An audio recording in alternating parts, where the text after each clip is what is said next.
approach. You have a mantra, you have tantra, okay? It's these Sanskrit syllables, Sanskrit sounds. So just go straight to the actual vowels first. Scroll, scroll, stop. There. So these are the things we need to recite.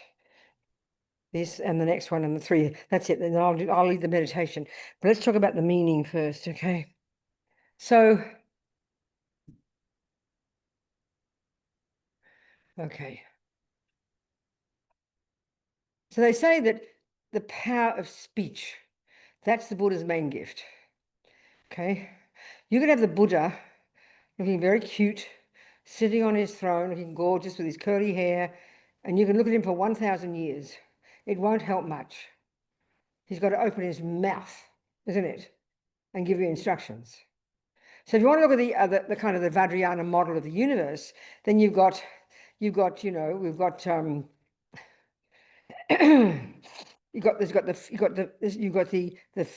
minds, and then you have matter. And for this model, matter is made of the four elements: earth, air, fire, water. Now, I think 800 years ago in our culture, or 500, whatever, back to those people a few centuries ago, we talked that way. The Ayurvedic system is that one. The acupuncture system is that one. Well, this is a Vajrayana, and it's certainly the Tibetan medical system using this model. The four elements, the physical matter is made of the four elements, okay? So the universe consists of matter and minds. And now this is the Vajrayana model. This is where this is relevant. We have a gross body, this one, the bag of bones, and that is inextricably linked to the gross level of mind, gross consciousness, which is the sensory consciousnesses. So like I said before, when I look at a cup, I don't see a pretty cup. I see shape and color, and then mental consciousness says it's a pretty cup. So we have sensory consciousness is the first level, the grossest level of our capacity for cognition, and that functions in dependence upon a proper working body. It's fairly obvious, you know. You have your eyeballs working along with your eye consciousness. You have a cognition of shape and color, and so on. And it's obvious that that's the first level of our being. And it's very powerful. As Lama Yeshe says, we make the body the boss. And as far as the Western model is concerned, that's all there is. We are the body. That's it. That's a person. You know, we know that. The brain is the mind, and that's all there is. So the Buddhist view got the gross body and the gross consciousness. So then at the subtle level, you got what they call subtle consciousness, and that's your mental consciousness. As Lama Zopa says, that's where the workshop is, all the thoughts and feelings and emotions and opinions and viewpoints and conceptions and delusions and virtues. All of that is on mental consciousness, okay? And that's by definition more subtle, but it too is inextricably linked to its level of physicality. And that's the subtle body, as they call it, or the subtle nervous system. So according to this model, the Vajrayana, you've got these 72,000 subtle channels, like a subtle nervous system. And then coursing through all those channels are the different wind energies, air energies, and they're inextricably linked to the states of mind. So clearly this is not neuroscience. It's an obviously different model, but this is how they talk. And so this is the Tibetan medical system. So your Tibetan doctor will feel your pulses, and she will feel the imbalance of certain wind energy. That's the same as your Chinese doctor. And they study this for 10, 12 years, all these different wind energies, the air energies, and when they're out of balance, you know, she can feel the imbalance of those wind energies, and she knows perfectly well that that's connected to your attachment mind, and therefore that's why you're having anxiety and panic attacks, you know. So the Tibetan medical system works very subtly by giving you herbal medicine to work on the wind energies, which then helps mind calm down. Do you understand? So this is the Sanskrit. This is the Vajrayana. Our mind is our body is totally occupied by all this subtle nervous system, and coursing through all of those channels, all the way to the tips of our toes, to our brain, to our feet, are the different wind energies connected to the different states of mind. That's subtle mind. And then a subtle level of that, which occurs at the end of the death process, we won't discuss that now. There's what they call extremely subtle mind. And that's the very subtle level, the subtlest level of your mind, the clear light mind, that's inextricably linked to a very subtle level of that physicality, a subtle wind energy. They're inextricably linked. And that's what leaves the body eventually and goes to the next rebirth. We don't worry about that one now. So, in terms of the Buddhas, as far as the Buddhas are concerned, Buddha mind Buddha enlightened mind is the real meaning of the word Buddha. Okay, Buddhas don't need bodies. When our mind is totally pure, our mind will be an enlightened mind, which is a mind that's got no delusions, is only virtue and wisdom. So that mind is not physical. And it's no longer, therefore, confined by space or time or matter. So necessarily, your enlightened mind will pervade wherever there is existence. That's just how it is. So Buddha's minds pervade existence, are everywhere. That's how they say. Can't not be. So, but out of compassion, Buddhas manifest in bodies for sentient beings' sake. And there's two levels of bodies. One kind is the one that Shakyamuni Buddha, the one we recognize, the human body. That's the emanation body. That's the one we can see and hear. And then there's a subtle level of body, which is called the enjoyment body, and that's depicted in Tantra as all those deities. Deity just means Buddha. And they are all just simply different depictions of different states of mind. So Tara, compassion, wisdom, all these different qualities are all depicted by these different so-called deities. So the thing here is, forget that one now and go back to this other one, the Nirmanakaya. There's two things. There's the physical level, then there's the more subtle level, which is speech. It's more subtle. It's way more subtle. It's way more subtle. So forget the deity's body, but speech is the most powerful. Speech is crucial. And speech, as Dalai Lama says, when you look at the Vajrayana, that is the wind energy itself. That causes why the air energy, because of that, there can be speech, sound. I mean, it's words, it's air coming out your mouth, isn't it? That because of the tongue, it has this sound and it's articulate sound. That's words. That's the gross level of a grosser level. It's grosser than our mind, but it's subtler than the body. So we need to purify. So in order to benefit sentient beings, Buddhas have a body, but they need to have speech as well. They have to have speech, So Shakyamuni Buddha has a body, and then because he's in a world of humans, he has speech. And this is the most powerful gift. And so we need powerful speech. We need the power of speech. So we need to have, in other words, so that really means what we're doing is when we have pure speech, we're purifying our wind energies. We're purifying our subtle physical energy, right? That's what we need to do. It's huge. So how do you get powerful speech? One, by being silent. Shut your mouth. Don't talk. Not a passive aggressive, just don't talk. Second, don't say lying words, don't abuse people, don't badmouth behind backs, and don't rabbit on about nothing. It's really obvious. So it's a very powerful practice in itself, not to mention for your husband's sake, but for your sake. It's how you purify your speech. If you vomit out all day what you think and feel, say words that aren't true, speculate like crazy, rabbit on about nothing, abuse people behind their backs and abuse people to their face, your speech is just blah, vomit, No benefit to anybody. No one wants to even hear your stupid, ugly voice. So if you want to be a bodhisattva and benefit others, you better purify your speech, baby. That's why the first four of the four of the seven instructions of the Buddha at the beginning are the speech. They're so powerful. So very minimum, be quiet. Next, refrain from the four negative speech. And then, in terms of Tantra, say mantra. So this is the point about Sanskrit. So we don't know these things. Sanskrit, Tibetan, who cares, Tibetans translated everything, all the texts, but they leave the mantras in Sanskrit. You can translate them, but they say Sanskrit is one of the most powerful sounds, the purest of sound. So if you say mantra, this is where it's so helpful to understand this model I just described. So this is how we create karma too.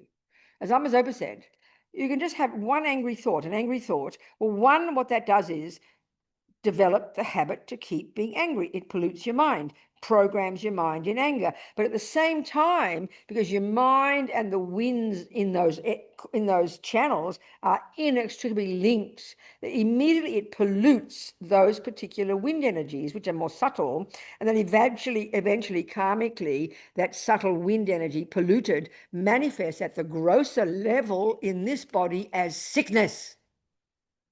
All illness come from the mind. So that's the Tibetan medical system. They learn the mind intimately, and they know all the analysis of the delusions and how they impact upon the winds and how they cause gross sickness. It's a very sophisticated system. It's amazing. So we need to purify our mind and our wind energies. And how you purify your wind energies is by pure words, refraining from delusions, and saying mantra. I mean, you've got to think about that. You might think that Sanskrit pure. No one's forcing you to, but I'm just saying. So saying mantra is a really powerful thing to do. Now, this practice is a sweet kind of visualization, you'll see, and I'll add a little bit to it to make it a bit more interesting. It's a very nice purification practice, really. But you'll see by saying saying mantra, what a mantra is made of the alphabet. So what we're doing at a certain point, visualizing body, speech, and mind. We're going to recite first 3 times. You'll see the visualization, the Sanskrit vowels, and the Sanskrit consonants, and then there's a particular mantra related to dependent arising. And each of these purifies body, speech, and mind. I mean, I just love this practice, It's so helpful to do it. But that's the background to it, okay? Any questions about that? Does that make sense? Okay, good.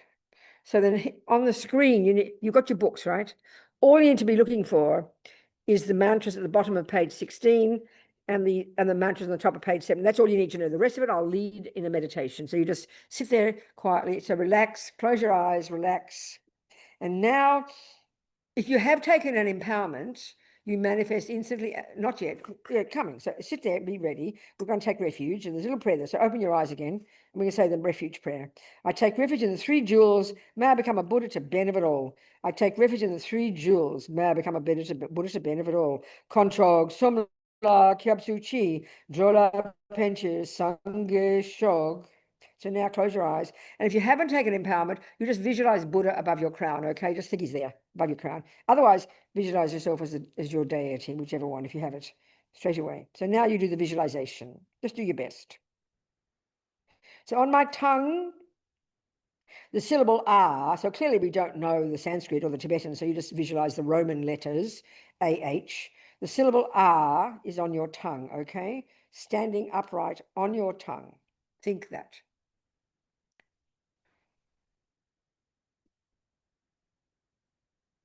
So now you imagine it turns into a moon disc, like a flat white cushion on your tongue.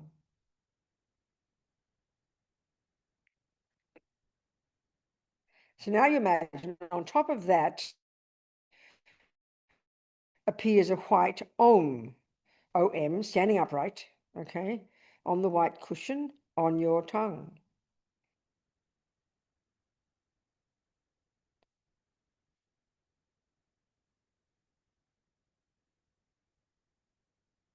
And then you imagine it's surrounded by all the white vowels. They refer to them as Ali, and then the consonants are Kali, but never mind that. You don't know them, so you just have to pretend that all the white vowels are circling clockwise around that white Om on the moon disc on your tongue.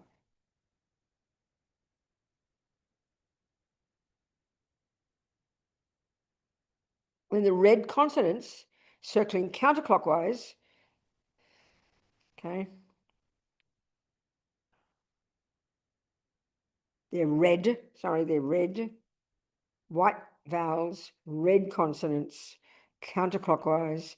And now the blue, Rinpoche calls it the dependent related heart mantra. We might typically know it as the mantra of dependent arising, okay? Blue, like the sky, circling clockwise. So the Om on a moon disc, white, surrounded by the white vowels clockwise, red consonants counterclockwise, blue dependent heart related mantra clockwise. Just imagine.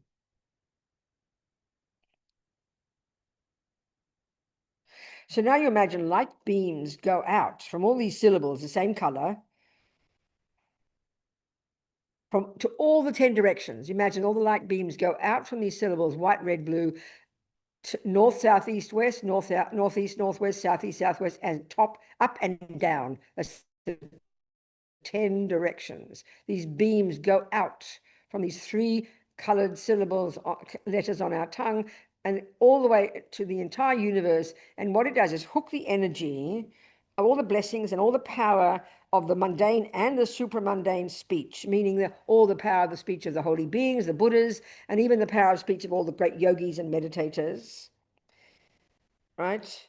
And then you imagine all the holy things, and it all comes back. Rinpoche says, so all the power of speech from beyond samsara of the Buddhas, Arya Bodhisattvas, those living in the 3 pure bhumis, and the Arhants, as well as the power of speech from all those who are engaged on the path, and also even those sages who have achieved the power of words, who have actualized the words of truth, and who have great power in their speech. Due to the power of their abiding in silence, of living in the morality of abstaining from the negative karma of speech, the words of these sages have so much power. Whatever they do, whatever they want, it brings success. All the blessing powers of the holy speech of the Buddhas and these beings are all hooked by these light beams going out from your tongue. And all of this comes back and absorbs, all the energy of all these beings comes back and absorbs into the syllables on your tongue, making them radiant and powerful, almost like dripping into nectar, you know. So blessed. Think that. How amazing.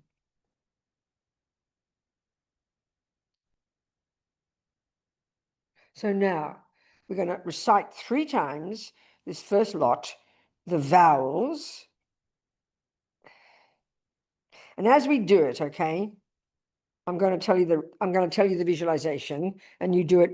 So we're going to visualize, as we say that, all the white nectar pours down from those syllables on our tongue, from the white vowels, and it fills us completely. It fills our entire body up and down with this delicious white nectar.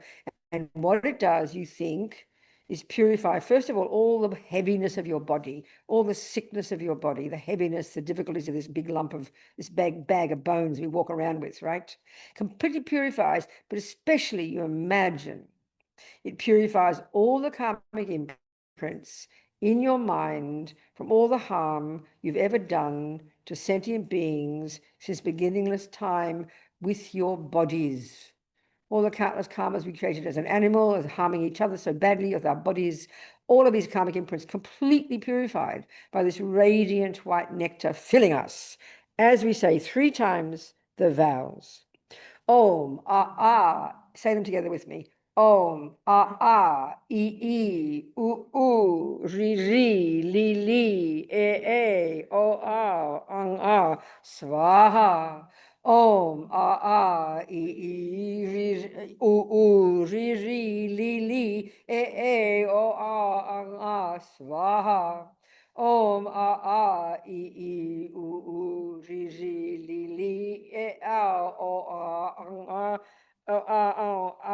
swaha. Imagine we do our best with that. Totally filling us this blissful nectar, completely purifying all the nonsense, the harm we created with our bodies. So we're purifying our bodies first, okay, with this speech, this blissful. So it's like a double purpose meditation, purifying your speech by saying the words, but we're visualizing purifying our negative karma of our bodies, okay? Imagine completely purified. How amazing.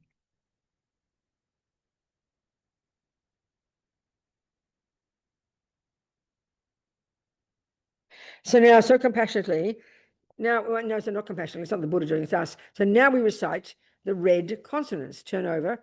And as we recite these, the red consonants, the nectar comes down, filling us completely, top and bottom, and this time purifying our speech. So first of all, imagine completely purifies the way we feel we don't know what to say, we feel confused, we say the wrong words, we say the wrong things, we're not sure if we're saying the right things, all the lying speech, all the harmful speech, all the speculating speech, all the abusive speech, all the speech behind backs abusing people, and all the lies and the rabbiting on about nothing speech, the rubbish speech, all of this stuff, which is our main preoccupation. We might not go around killing and stealing with our bodies, but our speech for humans is a huge one for troublemaking, you know. So this is humans. Animals don't have many words. They might shout and yell at each other. They might harm with our bodies, their bodies, but we do the speech one with our clever words. So we imagine all of this completely purified by this blissful red nectar filling us. Om ka ka ga ga cha cha cha janya ta ta ta da na ta ta da da ma pa pa ba ba ma yada la ba sha sha sa hak sa svaha. Om ka ka ka ga cha cha cha janya ta ta ta da na ta ta ta da na pa ba ba ba ma yada lava sha sha sha haksa swaha. That second line of ta ta ta, it needs dots and things. There's a slightly different sound, but I don't understand how to say it. I'm sorry. Om ka ka ga ga nga cha cha cha jana ta ta ta dana ta ta ta dana pa pa ba ba ma yada lava sha sha sha haksa swaha. Apparently Tibetan was based on Sanskrit. They created it especially. So now imagine, having said all these sounds, completely purified your speech. How incredible. Imagine this.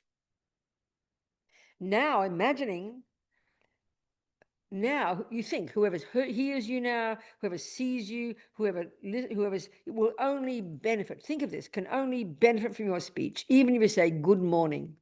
Can you imagine the birds, the insects, the ants, the dogs, the humans, whoever hears you, hears your sounds, hears your words, your blessed words, they will be of benefit. Imagine the power of that. This is what we need. We need to benefit others with our speech, you know. Even your laugh, may it be of benefit to others. Soothe their painful states of mind, you know. As you imagine that, be so happy.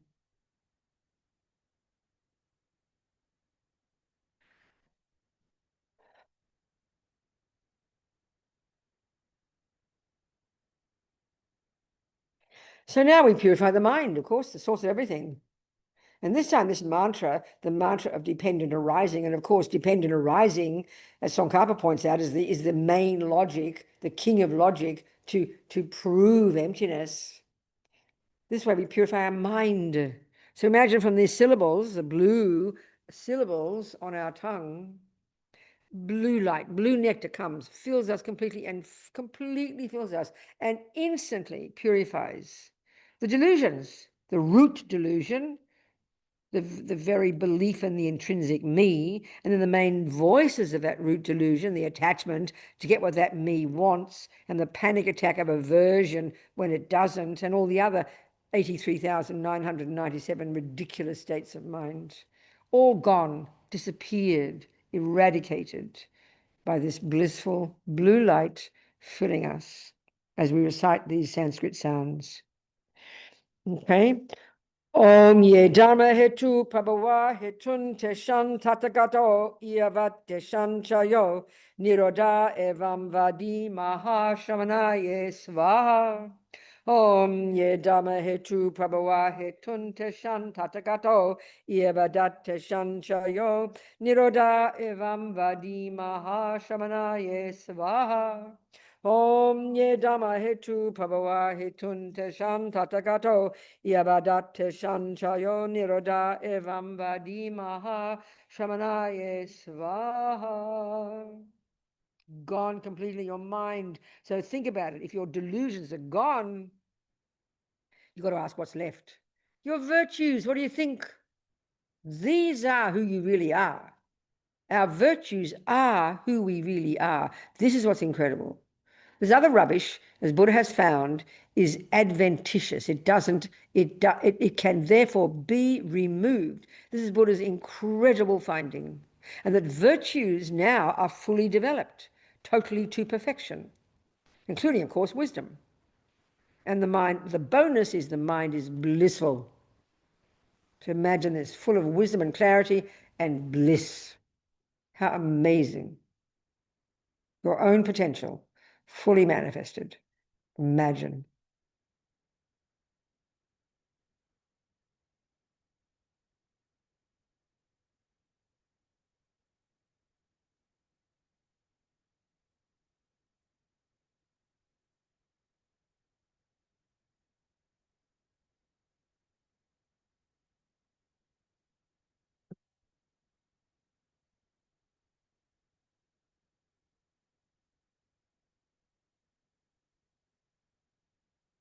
So here's the translation. Rinpoche translates as, Om, the Tathagata has proclaimed the causes of those phenomena that arise from causes, and he has also proclaimed their cessation. So has spoken the great renunciate Svaha.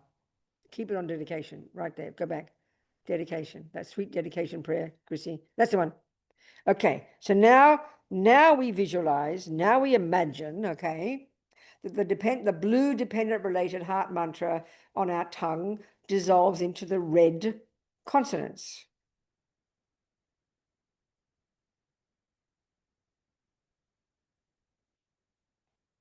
The red consonants dissolve into the white vowels.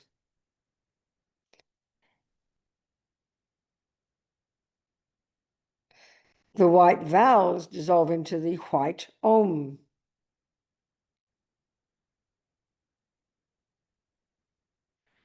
The Om melts into the white moon disk.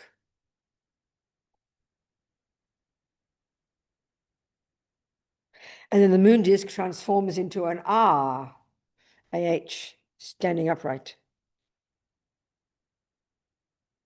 And this now transforms into pink-colored nectar.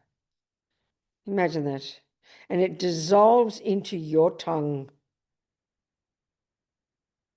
And think your tongue becomes of Vajra nature. Rinpoche says it has some kind of an indestructible nature.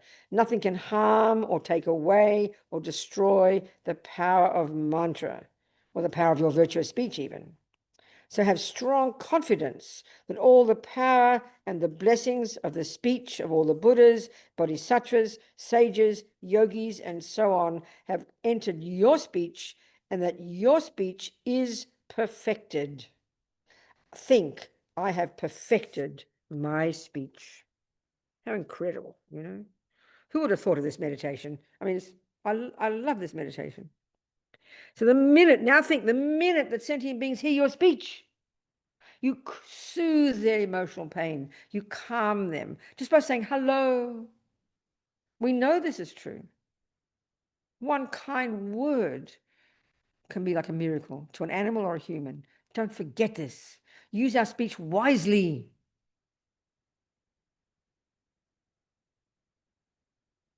And it pacifies their emotional disturbing thoughts.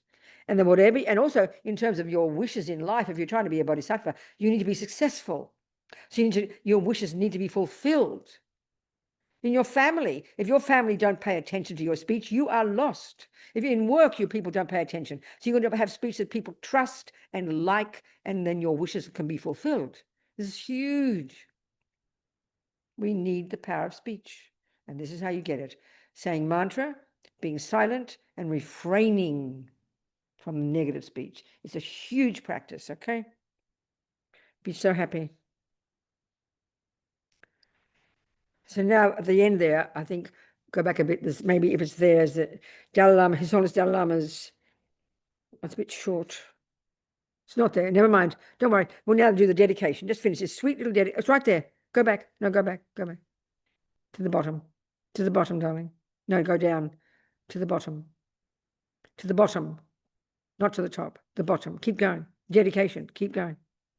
Keep going. There. That's it. You went too far. There. Stop. This one, so sweet. This prayer is so wacky. I can't believe it. Listen to it. May my tongue have all the power of the ones gone to bliss. I mean, who would ever thought to say that? Isn't that wonderful? I think this is the most cute meditation. I love it. By the power manifesting from these glorious words, may all sentient beings be subdued, and may all suffering be immediately pacified. And whatever words I say, may all these meanings be accomplished instantly. Okay? I just love that meditation. That's it. Done for the day. Kind of makes sense, don't you think? Isn't it a good idea? Who would have thought you meditated in your speech? Nobody, you know? I think it's great. So every time I did, for about 1 year, I was doing these meditation sessions, the 30-minute meditation sessions for the Santa Fe group. And I never thought what I'd do. And every time I came to it, I had to do this one every time without fail. You can never get bored by it, I don't think. And it's such a powerful one. Don't you think, Liz? Isn't it a good meditation, Liz? Isn't it the best? Yes. Then you'll start to, people will respect you. I mean, this is also the thing about if you lie, the karmic result of lying in the future life is no one believes your words, even if you're telling the truth. If you have harsh speech from past life, the karmic result is that people will think you're speaking harshly, even if you're not. People don't like, if people are bored by what you say, it's because you've rabbited on about nothing.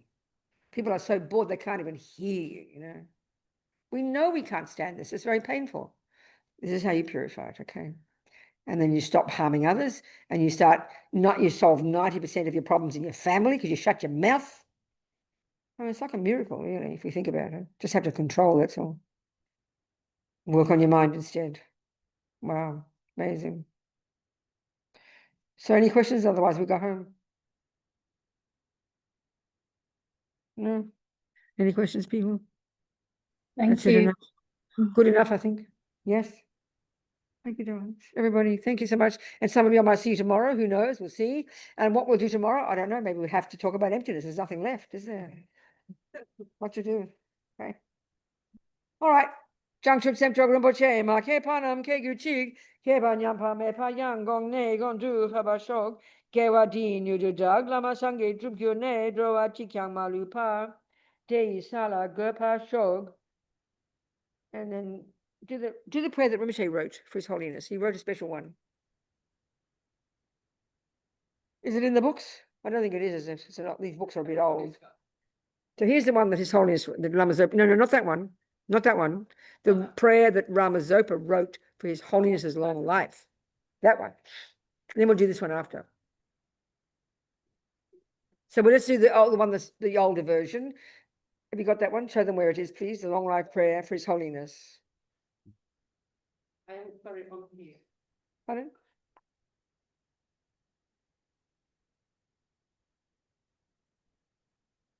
Is it there? Long life prayer for His Holiness. It's probably the end of the dedication prayers, darling. It'll be the end of the dedication prayers. This one. On this one. It's in there? Okay. It's in this one. Look, sweetie. See the prayer book. Okay, say the Tibetan one. Grab the Tibetan. Or say it in English. Please recite it in English, okay? Where does it go? 34. 34. Okay, page 34, please. 34. Okay, thank you, Tony. Where are we? 34. Keep going. Next one. Here we go. Okay, dedication prayers. We've did enough. So, Jung, we've said that one. And here's the long life Lama's open. We can't say that one. He's gone. Next one. Next one. 35 or 30, bottom of 34. Here it is. Not that one. No, the one that Rinpoche wrote. See, it's not there. Okay, so we have to say this one. And so we say in English and then once in Tibetan. In the land encircled by snow mountains, you are the source of all happiness and good. All powerful Chen Rezig Tenzin Gyatso, please remain until samsara ends. Kangri Rawe Korwe Jingam Dir Pendang Dawe Dewa Malu Jungwe Ne Chen Rezig Wang Tenzin Gyatso Yi Jape Site Bardu Ten Chi. Pray he stays long time. Now the prayer for the swift return of Rinpoche that His Holiness has written. So peerless teacher and assembly of the children of the victorious ones, Shravakas and Pratyeka Buddhas, victorious Lozang father and sons, along with the lineage masters, all the objects of refuge of infinite lands, please bestow the virtue and goodness of accomplishing this prayer, this aspiration, this wish, here and now. holding and spreading the Muni's precious and complete teachings through explanation and practice, you wore the armor of patience that is never discouraged. Incomparable, venerable Guru, to you I make request. So we're speaking directly to Rinpoche here, while striving single-pointedly for the sake of the victorious one's teachings, the sole gateway through which all benefit and happiness emerge, and from other living beings, you suddenly departed to peace. Such a great loss. Nevertheless, through the undeceiving truth of the blessings of the ocean of the three jewels and the great waves of bodhicitta of the children of the victorious ones, may the smile of your reincarnation swiftly beam in glory for us, fortunate disciple. Remember that even though Lama Zopa Rinpoche is a holy being and he can do exactly what he likes, these holy beings respond to the needs of sentient beings. So we show our need and request continuously. If we knock on the door of that doctor long enough, she will open it and help us. You know, this is the thing we have to request again and again. The Guru, our doctor, our spiritual mentor, to come and help us, okay? So he's apparently been recognized already as a little boy in Nepal, but they haven't specifically found him yet. So imagine his little boy hanging around in the happy mountains up in Nepal, and we request him to please come and show his face very soon. Okay? That's it, people. So some of you might see you tomorrow. We'll continue practicing how to get compassion and wisdom. So we'll get to the ultimate wisdom here and show how that can finally make our compassion most powerful. Because remember this, compassion is the wish to benefit others, but it's not the cause of helping others. Knowing how to help others is wisdom, and that's what causes you to know how to help. Compassion is the wish to help, and wisdom is to know how to help. And that's why you've got to have both. Wisdom on its own, you just bliss out into nirvana. Compassion on its own is not enough, you know, is not enough. That's it, so clear. So we finish the final wisdom tomorrow. Thank you, people, so kind. Thank you so much. Bye. Bye. Thank Thank you, people on Zoom. Goodbye. See you. you. Thank you. Bye. Thank you. Bye, Maya. Thank you. Thank you. Thank you, Venerable.